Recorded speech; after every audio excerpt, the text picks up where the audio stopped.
Welcome to the show, folks. It is Friday, and if you've made it this far, congratulations. Made it to the end of the week. For the next half hour, we're breaking down the biggest stories in the news today, as only we can, and laughing through the tears where it's possible. You can follow me on Twitter at TheMaxBurns, and follow us on Twitter at Lincoln Square, on YouTube at Lincoln Square Media, on Substack at Lincoln Square. We always want to hear from you, so leave your comments during the show. I'll try to get to all of them, and I read all of the comments on YouTube as well. Fight my therapist's advice.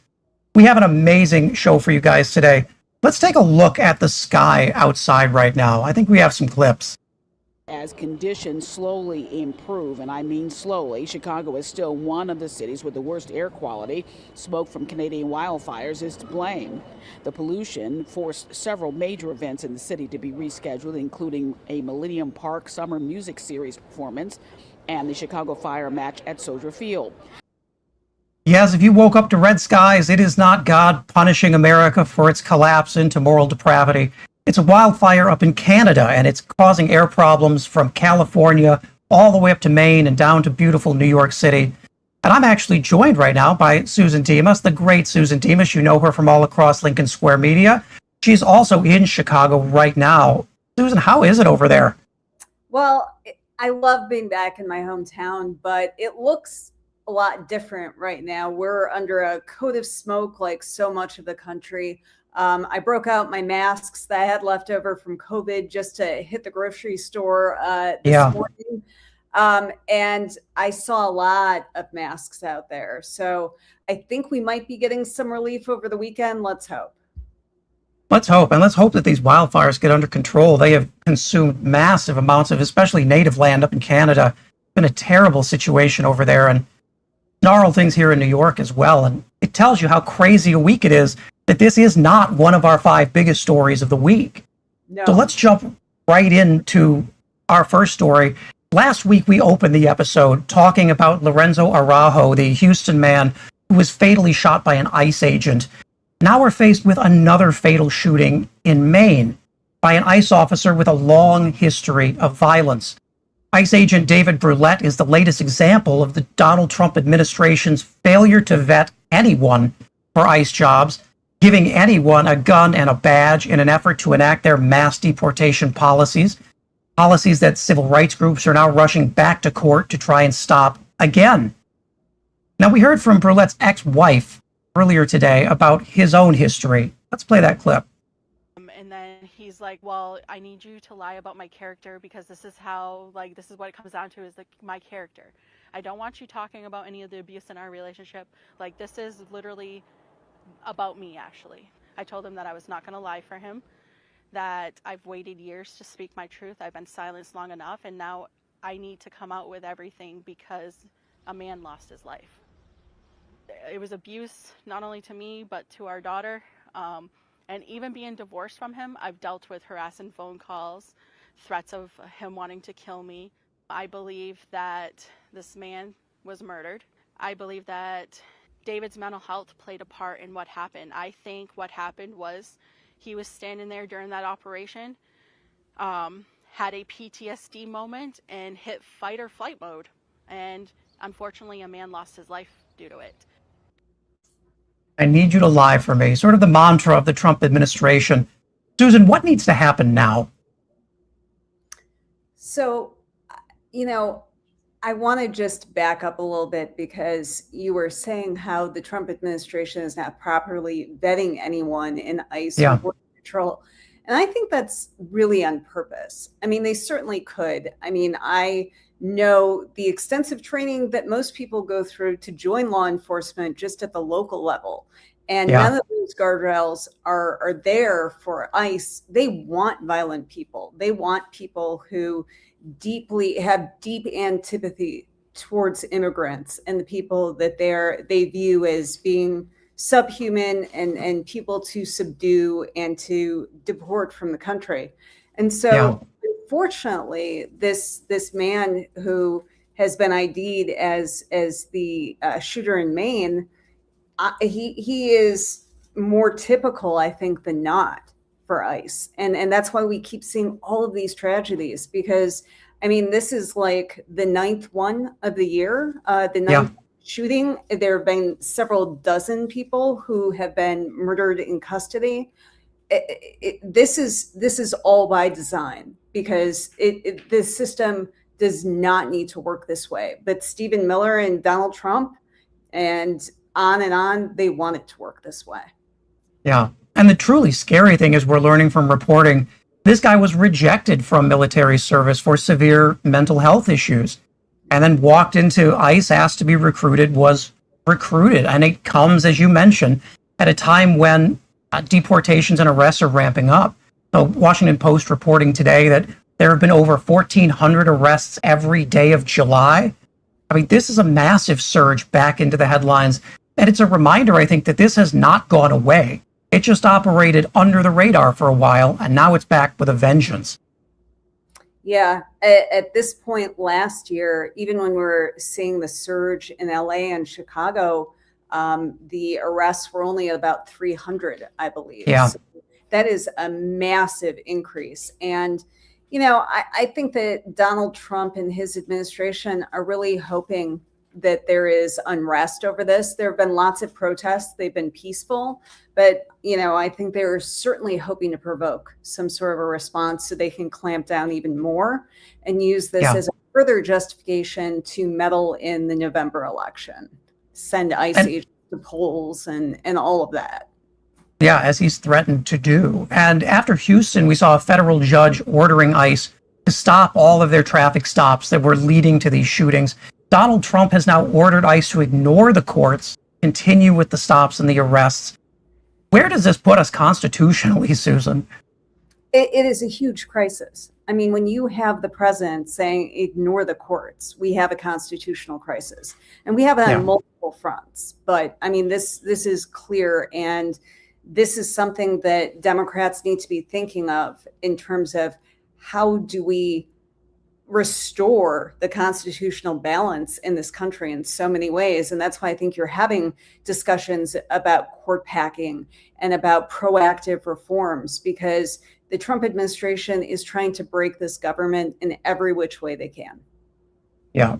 And there is legislation now we'll talk about a little later in the show that's up that includes funding for ICE. I mean, do Democrats have a card to play here in the House and the Senate where they're in the minority? I mean, we have seen that they exercised their power after Renee Good and Alex Preddy were murdered in Minnesota by ICE. And so, you know, they were able to stop funding and provoke a partial government shutdown because, of course, Donald Trump doesn't like playing ball with anyone. And I don't think it's a coincidence. I know AOC made this point very eloquently that when Democrats were exercising their power, we were not seeing the murders on the street. And now that they got their funding, it's back. Yeah, that's a great point. I mean, as soon as DHS was reopened and ICE was refunded, the shootings began again within a month. That's a terrifying thought. And it actually leads us a bit towards the next story that we have, which is another big problem in the Senate and the House. The National Defense Bill, can it be saved? Now, Republicans have a big problem with absences. Mitch McConnell, Lindsey Graham, now down 2 votes in the Senate, and they're trying to push through the National Defense Bill. Donald Trump wants the Save America Act included in this. That's his big bundle of voter suppression legislation. But they're getting some surprising pushback from Republicans. Senator Tom Tillis, of all people, saying that he's willing to grind the entire Senate to a halt if the Republicans insist on moving forward with the SAVE Act. Here's Tom, not sparing any words on the floor of the Senate today. Trying to explain for nearly a year that the SAVE Act, whether it's the SAVE Act, the Save America Act, the new SAVE legislation that's being proposed in the House, SAVE goes to Hollywood, SAVE goes to Hawaii, whatever the sequels are, all of them are fundamentally flawed and impossible to implement by this election. And this is a big deal, Susan, because this also includes, in addition to SAVE, the Corca bill, the Combating Organized Retail Crime Act, which has a huge funding addition for ICE. So it seems like maybe this NDAA is not quite ready for prime time as Republicans might have hoped. What's your take? Yeah, I have to say, that's about the funniest I've ever seen Tom Tillis. And right? The supersized bolo tie, I think, really, added some punch to it too. But his point was correct. And, we're seeing that there are a few Republicans who are not running for reelection. Tom Tillis decided not to in North Carolina, which is a huge pickup opportunity for Democrats. A couple Republicans who lost their primaries, John Cornyn and Bill Cassidy, they're more in their no fucks to give era. And that is dangerous for Donald Trump because he needs these Republican votes. At the beginning of this week, he was down 2 because Lindsey Graham had died. They quickly installed his sister, but Mitch McConnell is still gone. And, there's the whole mystery surrounding him. But at the end of the day, he is not showing up on the Senate floor to vote for any of this. And so, I know that Donald Trump hates compromise and hates backing down, but you still do have some Republicans who are exercising power and independence. And they certainly have not given in on the SAVE Act, which I think is one of the reasons why Donald Trump went on national television and threw a temper tantrum last night. And that was some of the strange, I mean, even by the standards of Donald Trump, some of the strangest television I've ever seen. We actually have a clip from Trump's primetime address last night in which he makes some point, I assume. It's hard to tell. Let's play that. Recently, we found significant numbers of burn bags in formation, and this is a group of bags that were used to destroy information given by President Barack Hussein Obama to be burned. It was supposed to be burned. These bags. So I don't know what Donald Trump is trying to say, but most of that speech seemed to be about debunked challenges to the 2020 election, many of which his own election integrity team will not back up a day later. What is going on in the White House? Is he really that nervous about getting SAVE into this bill? Well, I think what terrifies Donald Trump more than anything is accountability. And so the idea that Democrats could control one or both houses of Congress, start with the subpoenas, even though we've seen they'll fight everything, but just any kind of check on his power, anybody to lift up the hood to see the massive corruption is something that he does not want. I don't think he really cares about any of these individual senators if they or House members if they personally lose their seat. It's just all about, are you loyal to me? You are? Okay, fine. I need you here. You're just a cog in the Trump machine. And so then it becomes, of course, Grandpa Trump going back to his greatest hits on the 2020 election, which he can't let go. But that's really just pretext for trying to meddle in the November elections. And as somebody who covered the 2020 election on the ground in one of the swing states in Michigan, like, I have heard every conspiracy theory you've ever imagined. Like, allegedly there were suitcases full of votes that were disappearing from Cobo Hall in Detroit, the evil Detroit, in the middle of the night. And I mean, you would not believe the protests of these white people who never stepped foot in Detroit. All these Republicans were pouring in to protest, and they were like, no, we know about the suitcases. We know about everything, And so these are Trump's people. And he met with a bunch of these whack jobs, in the White House this week to game plan this cluster of a speech. So this is his warm-up act. I'm glad that it was viewed with great skepticism, but he's not going to stop. We need to be on alert. And this is clearly an attempt to scare Republicans on the Hill into passing the SAVE Act, which he says is an election protection bill, more like a voter suppression bill with some of the most extreme voter suppression proponents we've ever seen in it. And yet that doesn't seem to be moving them. Is it a sign to you of Trump's unpopularity that these Republicans are just not as willing to do his work anymore? Yeah, I mean, if you were proposing a bill that could be politically helpful to them, I think would be a lot more tempting for Republicans in the Senate to bust up the filibuster. If there was some sort of an affordability bill that they could run on, maybe something against data centers and AI, although, Republicans definitely don't seem to be taking that on by and large. But the Save America Act is unpopular. A lot of their voters will suffer. I mean, how many people have their birth certificate handy to go vote? A lot of rural Republican voters do not have a passport. It's not the cheapest thing to get.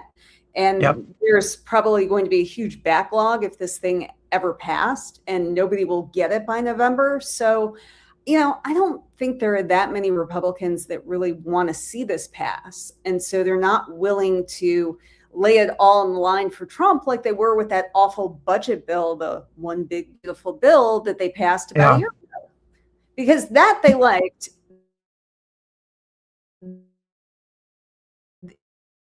People don't healthcare or are paying way more. They always like giving money to billionaires and, handing out tax breaks. And it was full of stuff like that. So they could vote for that one. Yeah. And this isn't suddenly Republicans realizing that election suppression is bad. It's Republicans who are running for re-election, largely saying, this is going to kill me in my state. I mean, there does seem to be this divorce between what Trump wants and how popular he thinks he is, and what people who actually have to run in 2026 are realizing is going to sink them. And that seems like, to me, as Raphael Warnock said last night, that speech wasn't about 2020, it's about 2026. And there's this disconnect, I think, between the White House and Republicans over what they need to do to win. That seems like a big advantage for Democrats. I agree. I mean, he went off again saying that affordability was a made-up word this week. He said a few weeks ago, I love the inflation. I'm in Michigan. I love the inflation. Yeah. Which has, some really key races for both Senate and House. I'm seeing that played in several ads in several different races. And I'm sure that is a staple for attack ads across the country. He really does not have his finger on the pulse the way he used to, because I don't think that the Trump of 2015 or 2020 would have gone out and given such a dud of a speech like that. I think it would have made more sense to know that it wasn't going to play, and it would open him up to mockery and to his own party defying him. Yeah. And we're definitely going to keep on the NDAA bill, especially now that it seems so imperiled. Mm-hmm. But I do want to get to, you pointed out a little bit leading into our next story here about the way that the broader billionaire class is starting to fracture a little bit. And that is, I hate technology. Now, for those of you who don't know, this is a popular topic here on the show. Most Americans don't like AI. I mean, they really do not like it. Polls show a supermajority of Americans think it's bad for jobs, and it's also bad for humans in general. And for a long time, the tech titans who are getting rich off this stuff have had a pretty cavalier response to it. Something like this. What are you gonna do about it, bro? Yeah? So pull up then. Well, now people have decided to roll up and do something about it. We saw this week a strange shirtless man attacking a Waymo driverless car. Take a look. A stop at the busy intersection of Sunset and Edgemont in East Hollywood due to a man vandalizing a Waymo. Take a look at this. Police say they arrived to find a shirtless man on top of a Waymo in the middle of the intersection. This is video posted to the Citizen app. The man was seen on the crushed windshield holding a bent windshield wiper while screaming at the sensor on the top of the Waymo. Traffic had to come to a full stop as the Waymo was stopped right in the middle of the street. It's still unclear if anyone was in the Waymo when that destruction started. Officers arrived on the scene and arrested that man for vandalism.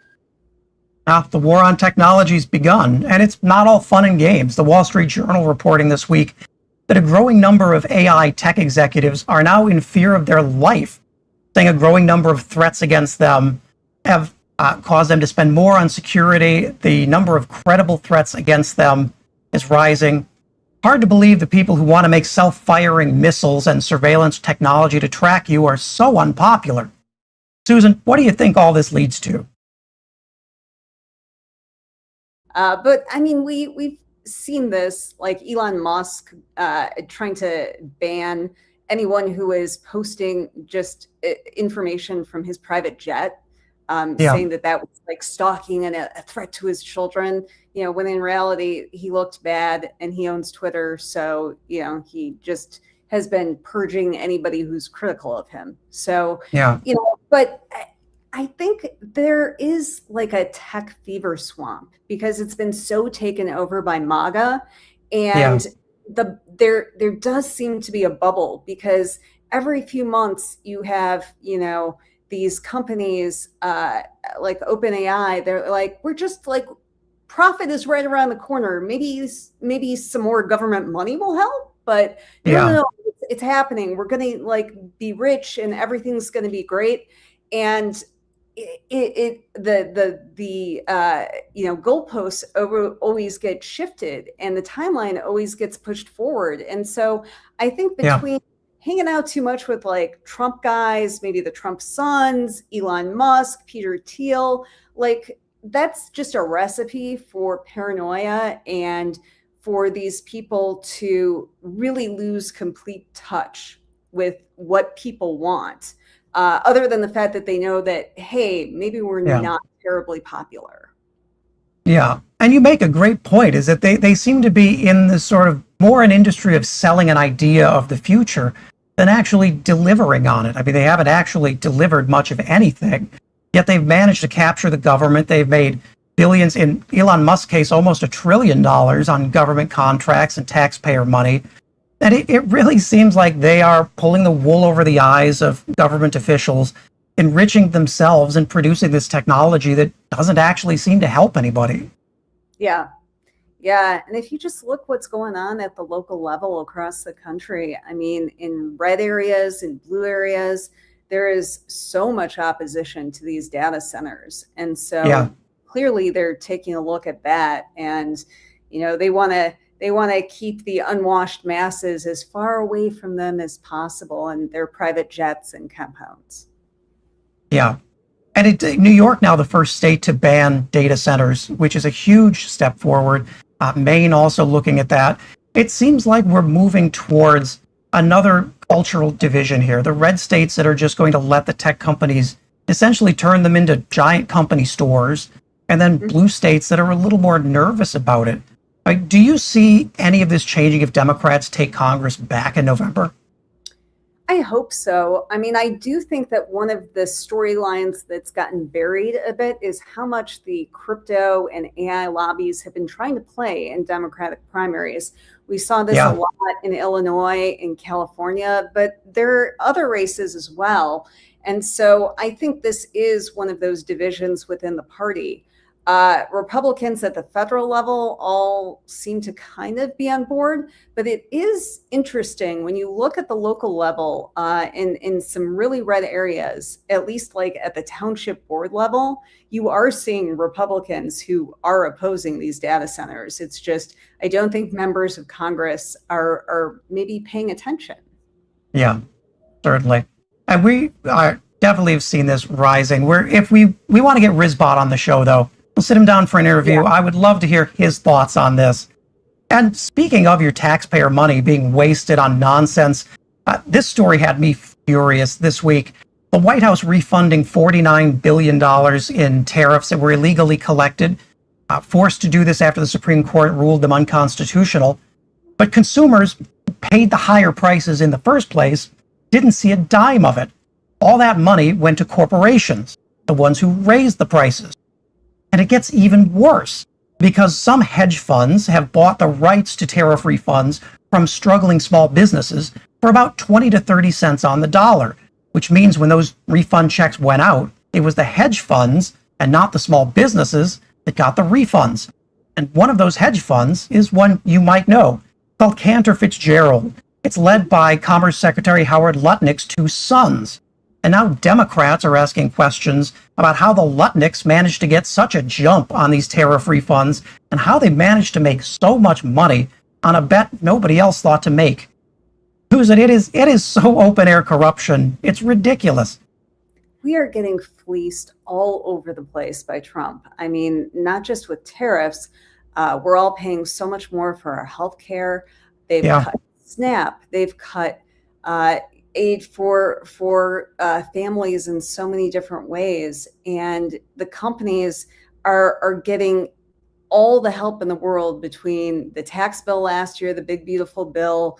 They're coming out ahead with the tariffs. And meanwhile, Trump, his family, his associates, it's all out in the open, whether it's, the Trump sons that are making money internationally and Jared Kushner, but right at home, we've got Trump, with his plans for his dumb arch and tearing up the East Wing and, trying to put his name on the Kennedy Center. I mean, it's so incredible to me to see that every day is like a let them eat cake moment, and they don't care.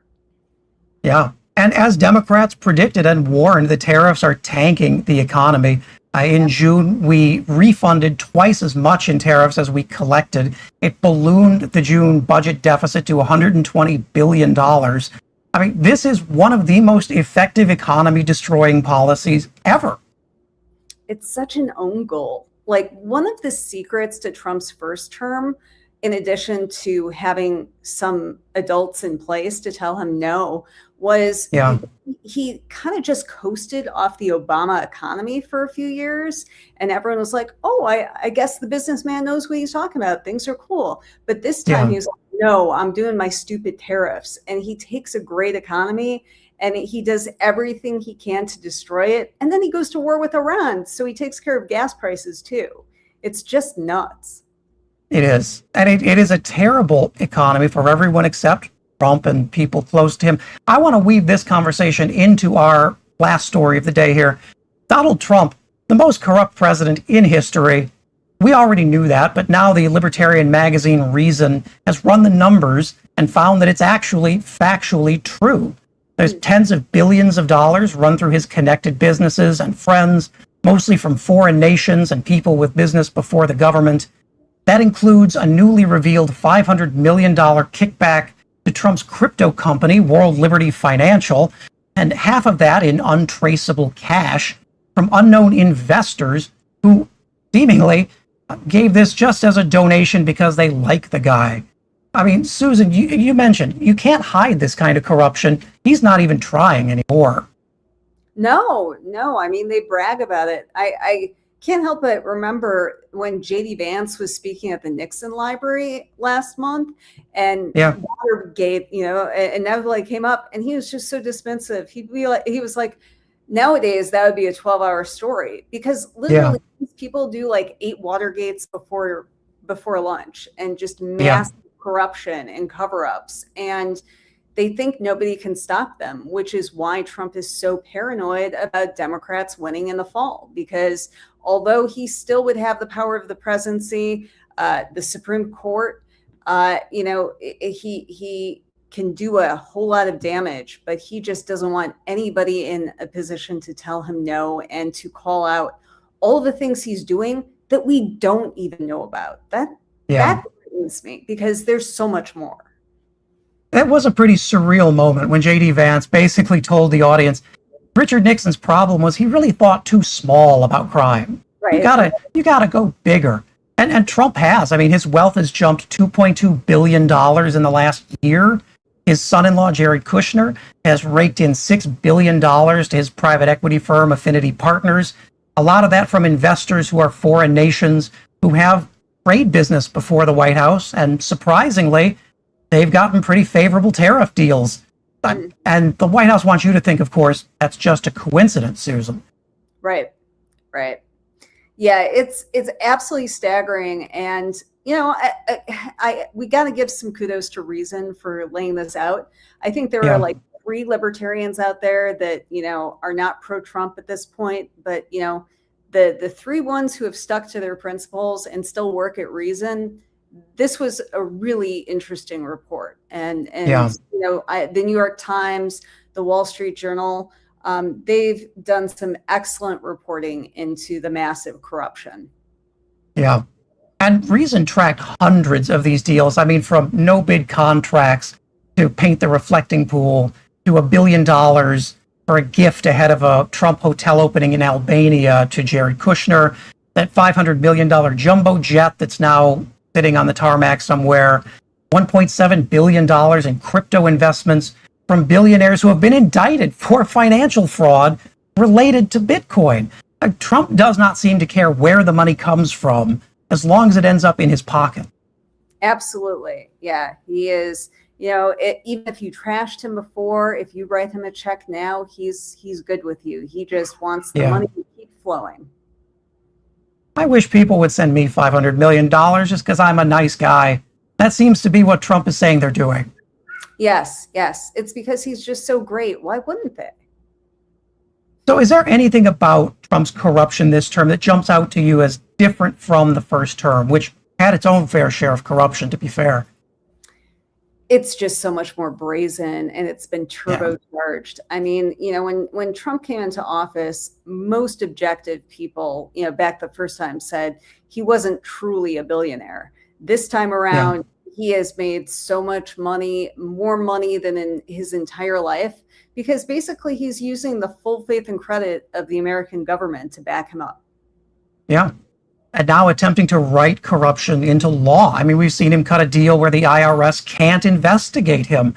We've seen him try and get the FTC to change rules on insider trading to benefit things he's done in the past.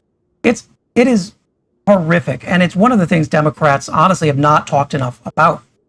Yes. Yeah. I mean, he's made thousands of trades during this term that is different from his first term.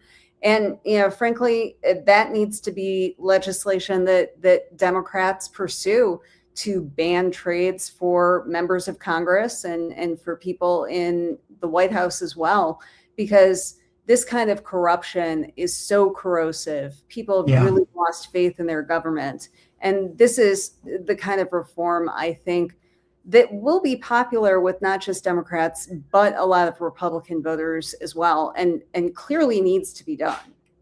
Yeah. And with that terrible story, the sky's on fire, Donald Trump's getting rich off of you, you're still paying higher prices, but you're not getting any of your tariff refunds, we've reached the end of the week.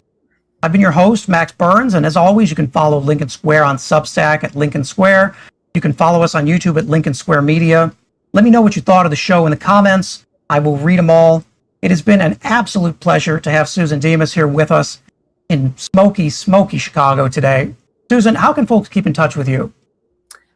You can find me on Lincoln Square as well. I'm also occasionally on Blue Sky and Instagram at SJDemas.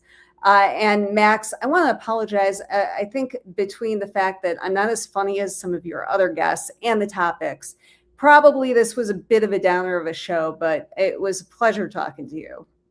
We find a way to laugh. Rizbot keeps us all happy. He's the only one we can trust. What are you gonna do about it, bro? Yeah, so pull up then. I love that robot. All right, friends, that is it for us. You can find even more videos over on YouTube at Lincoln Square Media. So stay out of the smoky air, think of your health, and watch even more of our great content. I'll see you next week.